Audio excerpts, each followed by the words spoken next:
Okay, today's goal is 70 kilometers. That is 18.5 laps of this 3.8 kilometer course. 18.5 laps, like I said, in 5 hours 50 minutes. That's 5-minute pace. What's up, guys? I'm back in the car. Just hit a 70 kilometer skiing session, cross-country skiing.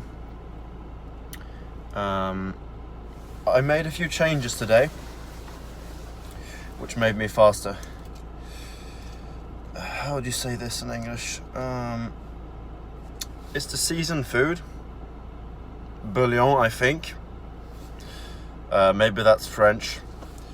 But it's salty substance. There's about 4 grams of salt in this thing. I consumed a bit more than half of it.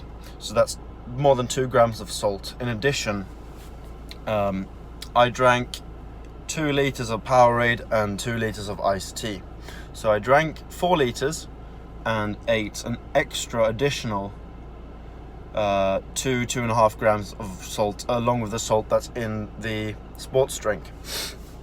So when it comes to these long skiing sessions and things of this nature, it's very important to understand that your body has quite a limited amount of resources in it. And even though your cardiovascular system is made to just keep pumping blood all the time so you don't die, the body doesn't store a lot of salt nor a lot of carbs.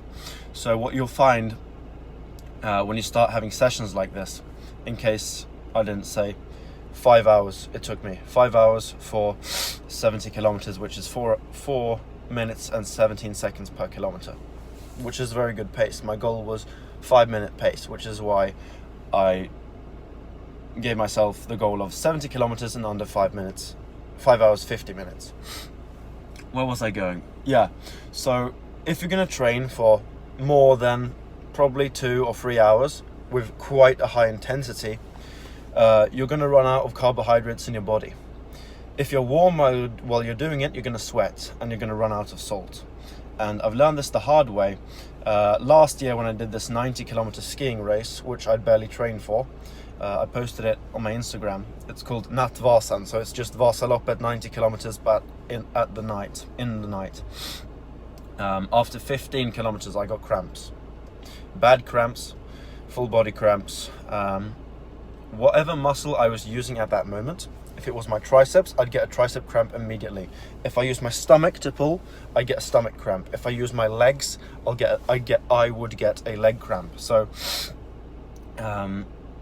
it's very important when you're training and competing in long distance events that you get salt, sugar, or carbohydrates.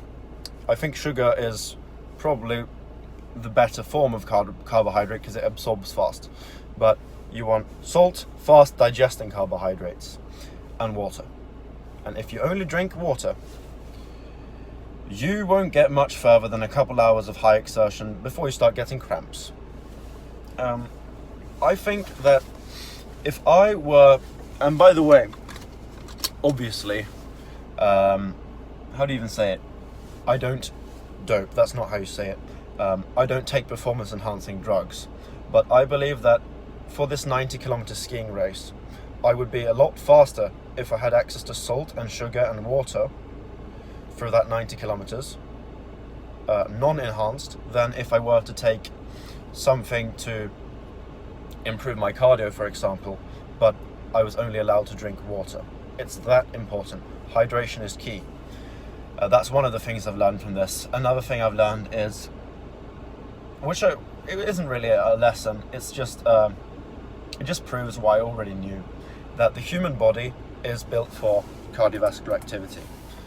It's built for running, primarily, not lifting heavy weights. And one way you can notice this is how much better you can get cardiovascular wise, in a short amount of time. I don't know how many weeks I've been training like this, but I did 30, 35, 40, 45, 50, 55, then 65, and then now 70 kilometers. That is probably 8 sessions, 8 weeks, and I had 1 week where I didn't ski.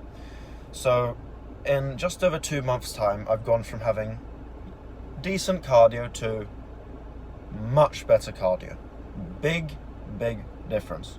I'm going at the same pace and more than twice the distance. So training for this is going well. Obviously, I'm not faking this. I'm here. The issue though, when it comes to recording, and I had someone request I record this, is I have gloves on and I have I never talk about this in English. It's not really a thing back in Britain, but I have a thingy in each hand. So a staff, I think it's called. Could be called. Which makes recording impossible. Setting up a camera in the snow while people are watching, you know, turning around, going back, and then just skating into camera.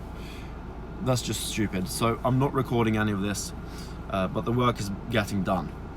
And I think it will show in March when I start running again, after the ski race is over, that I'm gonna run real fast for my weight, really quickly.